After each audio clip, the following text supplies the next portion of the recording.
Hello and welcome to the ninth episode in our Crusader Kings 3 tutorial series, version 1.0.3.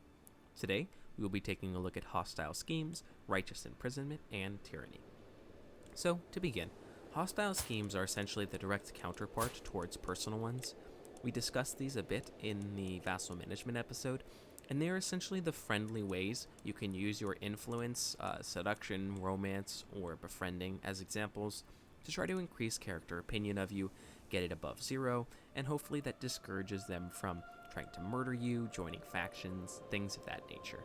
Generally speaking, if characters have a positive opinion of you, they tend to just move on and try not to act against you in any particular way. They'll still do their own goals, they'll still try to gain own land, things of that nature, but they're not going to try to murder you. Hostile schemes, on the other hand, in contrast to personal ones, are the more, let's say, morally tenuous ways to achieve your goals. You can imprison characters. This prevents them from joining factions and plotting against you. They can't do that if they're in prison. In addition, you can attempt to revoke their lands because they can't do anything about it if they're in prison. Murdering.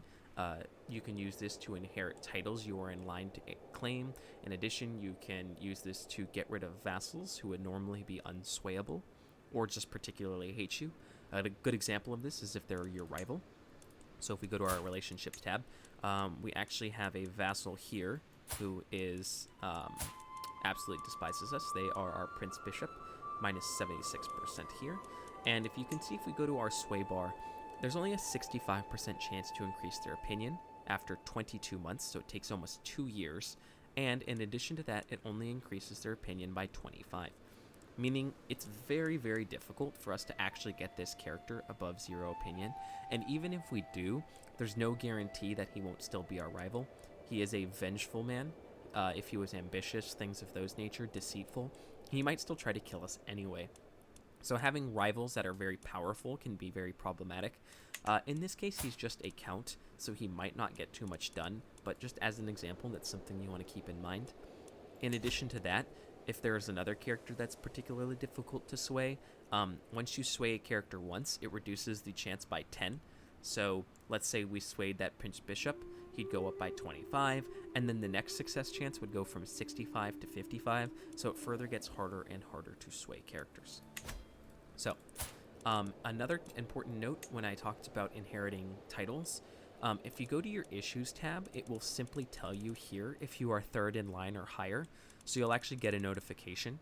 This is one way to keep tabs on that sort of thing, so you don't have to constantly be scouring the map going, well, what am I in line to inherit? Because it'll actually tell you right here when you become third in line or higher to inherit a title. So this is something you want to pay attention to. I'm just going to go ahead and clear these notifications just in case we get one. But if this sort of pops up, you can pull it open and it'll let you know that you can actually claim a title. So that's kind of that. Now, how do you start about doing hostile schemes and how do they work? Very simply, you click on the character you want to do a hostile scheme against, you right-click them, and it'll give you a notification here. You cannot murder anyone who is your direct relative, so you can't murder your child, for instance, but you can murder your grandchild. There are some exceptions to this. Depending on your character traits, you might be able to murder them anyway. If you're a lunatic, if your child is a rival and you have a sin yourself, you can often murder them, things of that nature. But generally speaking, you physically cannot kill any of your heirs. The game just won't let you do it. Other than that, there aren't any real restrictions on murder. Like I said, you can murder your grandchildren, you can murder your brother, all sorts of things like that. The game will let you do that, but that's sort of the restriction in that nature. The other thing you can do is you can access additional traits by going to the schemer lifestyle. You can fabricate hooks, you can try to abduct people, which is the way to imprison people without clicking that button. We're going to get into why you might want to do that in a little bit when we talk about tyranny, but this essentially allows you to imprison people without actually having to go through the right click and then clicking the imprison button. And it also lets you do more than one scheme at a time. So rather than having one friendly scheme and one hostile scheme at a time, you could have 2 hostile schemes and 1 friendly scheme, all going at the same time. Okay, so let's see about murdering that rival of ours that I discussed. Let's go here, and let's go ahead and try to murder him. As you can see here, we have a 65% predicted success chance. It'll always tell you how these numbers exist. It'll tell you the predicted secrecy, which is just base 15 plus this number right here, capping out at 95. So if we go up to, let's say, 90% success chance, this will actually cap out at 95%. And then this number right here tells you how long it'll be until it completes. So every month, there is a 78% chance that the bar will tick up by 1. We can see this here in this. So all these tiles here. So in this case, there would be a 78% chance of the scheme progressing by 1 bar. And then when all of them are completed, the scheme to murder him will go ahead and fire with this success chance and this chance of secrecy. So that's kind of how that works. Scheme power and scheme resistance are just subtracted from each other, and that's what gets you this 78% chance to succeed. As far as I can tell, those numbers are somewhat hidden. You can see like hostile success chance here, but to the best of my knowledge, I wasn't able to find a way that you could directly find a scheme's power and resistance.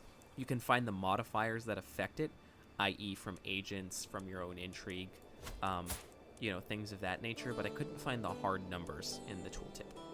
But let's go ahead and start this scheme and see kind of how it looks like. We have an agent who joined. Agents are members who you have invited towards your plot. They provide a base success chance, and they provide scheme power. In the vassal management episode, when we talked about making sure that your counselors really liked you, or rather, like your council members, this is why. The spouses provide a base 50 modifier. The Chancellor, Steward, Archbishop, and Marshal provide plus 25, and the Spy Master provides plus 75 to success chance.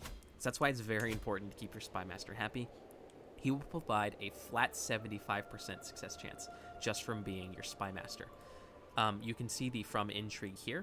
The way that works is you just take their intrigue, you go 1-to-1 ratio, and it adds to the success chance, and the scheme power, which is related to their intrigue skill here.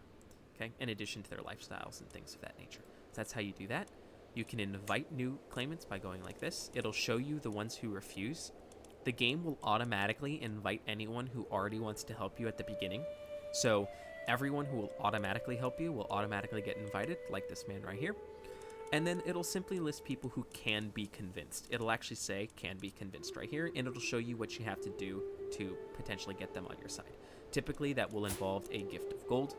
But in theory, if we had a lot of time to do this, we could perhaps try to sway her over time. We'd have to get her opinion of us very, very high. So it might take a couple years. In this case, the event will actually fire before we get the chance to sway anybody, so it doesn't really help us. What else can we do? Well, we can also assign our counselor to help us out.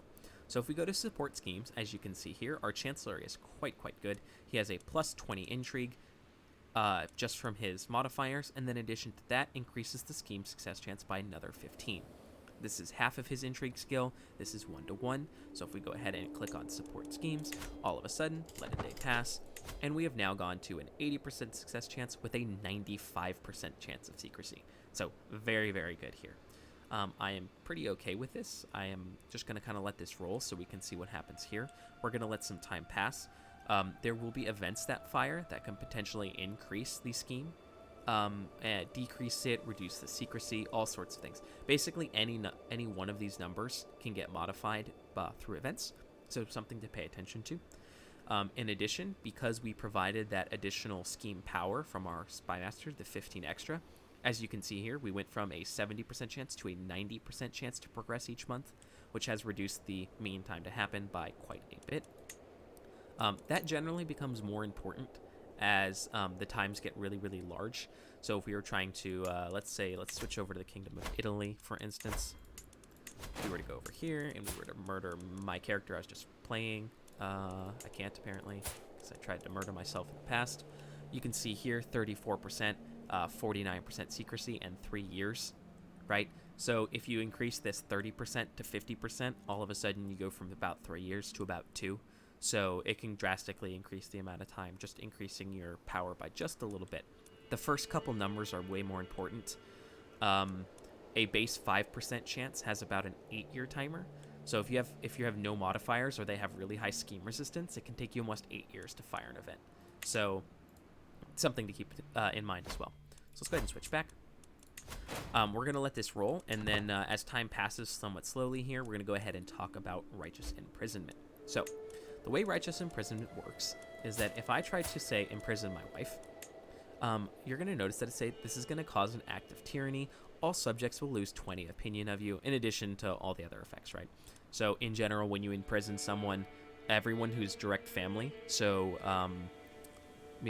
cousins, parents, grandparents, children, and grandchildren, and aunts and uncles, they all don't like you. They'll lose 15 opinion of you in addition to this 20 tyranny opinion penalty, and then she'll lose 30 opinion of us as well. Then there is the success chance, which is your intrigue, and then her intrigue, which is used as a defense. So she has 19. She actually has higher intrigue than us. The defense is more efficient than the offense. So while we provide a +1 on offense for our intrigue, it's a -2 on defense.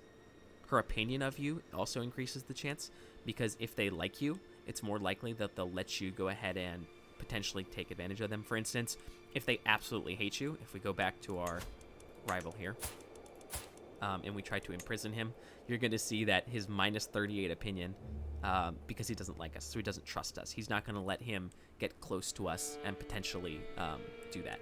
Yeah. In addition to that, you can see personality. So depending on what traits they have, in this case, Shy provides hostile scheme resistance.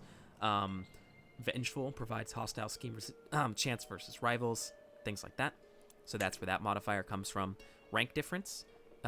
He is a count, so he gets a -10 defense. Dukes, I believe, get -25. Finally, the difference in military strength, and then because he is our rival, an additional -50 on top of that. Okay.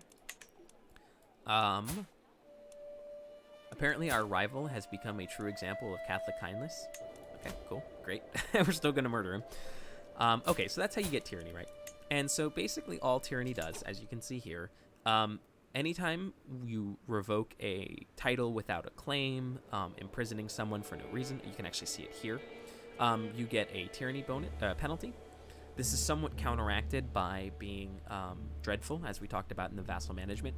If your dread is high enough that your vassals are afraid of you, even though they view you as a tyrant, they won't do anything because they're too afraid to act against you.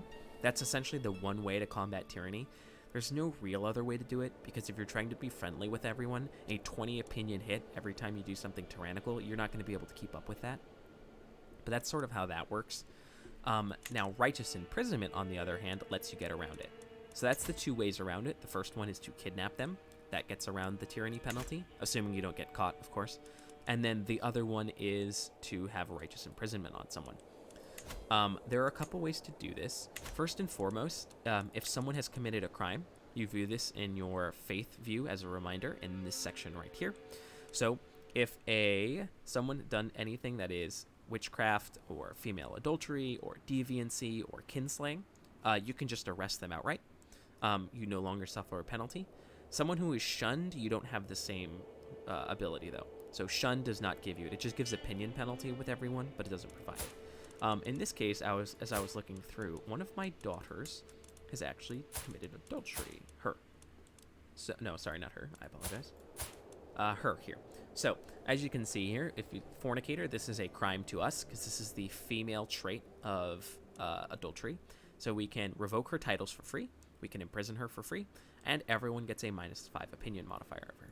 Even though she is our daughter, you can see here, we can actually imprison her without becoming a tyrant, even though she is our daughter. Of course, this would make all of our brothers and our, everything lose opinion of us, so I'm not actually going to do this, but you can do it like that, right? Because I want this scheme to fire before we get that opinion penalty.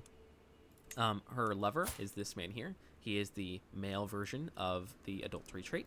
And if we go to imprison him, you're going to notice we can't do it. Again, so you can't imprison over shunned, but any crime you can imprison over. So that's how that works. If they've committed offense, you no longer incur tyranny. This also includes revolting against you. So let's say they fire a faction and they try to claim your throne or something like that. Typically, they'll all end up in prison. But if for some reason they don't, or they escape or something like that, because they have acted dishonorably against you, you can also imprison them there. So that's kind of like the other way that works.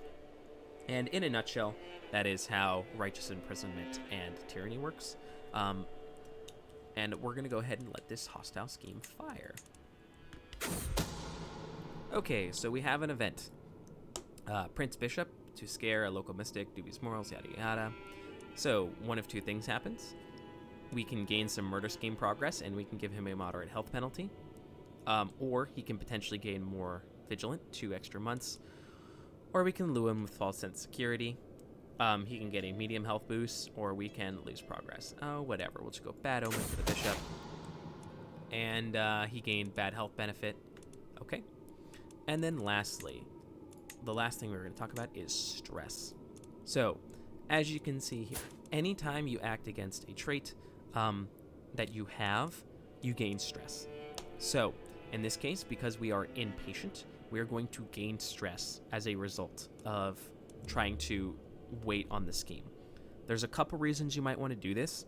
The only real reason I can think of that makes sense to me, though, is if you're trying to sway someone to get somebody involved, trying to get that last bit of gold so that you can bribe someone, something like that. But in general, you're not going to want to wait. There's no real reason to. It increases risk chance. Someone could expose the plot, stuff like that. So it's really just if you're a couple months from getting that last little bit of extra points you need. So I hope you're not afraid of spiders. 80% chance to kill him. 5% chance the scheme is discovered. You can see those again right here. Let's go ahead and click that button. And he is dead. The lethal bite of a deadly spider. The spider struck him. Thankfully, spiders do not talk. Indeed. Now, we lose stress because we are a deceitful man, and he was our rival. So this first modifier here, as you can see here, outliving your rival, 150 prestige, and lose 40 stress. Ta-da. And we apparently gained a level of fame. But that was just from the monthly tick. Okay. This guy's increased. Now, if we go to our hooks and secrets tab, your secrets is now here. You can see here, we murdered this man. Okay. This is important. We sort of touched this on the realm management, but to really kind of hammer it home, if you have a bad spy master and you assign them to disrupt schemes, they can tell other people about your secrets. So even if someone is not using the find secrets modifier, so 95% chance of learning a secret. So in theory, let's say someone did that on us, and we had 0 intrigue, they would have a 95% chance to discover that we killed somebody. But even if not, if you have your disrupt schemes going, you could have 8,000 intrigue, and it doesn't matter, because if your spy master is bad and you have them on disrupt schemes, they can tell people about it on accident. So that is something really important to pay attention to. Yeah, you do not want people knowing you murdered somebody or something like that. It's just not ideal, let's say. Okay, so that's basically how hostile schemes work. That's how they fire. There's events in between. Stress we're going to touch a little bit more on later. As mentioned, it goes against your... Anytime you act against your traits, you're going to gain a little bit. You gain it when rivals die. You gain it through events, things like that. When we get to our episode on wards and decisions, we're going to talk about stress more then. And so, thank you so much for watching. I hope you enjoyed this episode, and I will see you in the next one.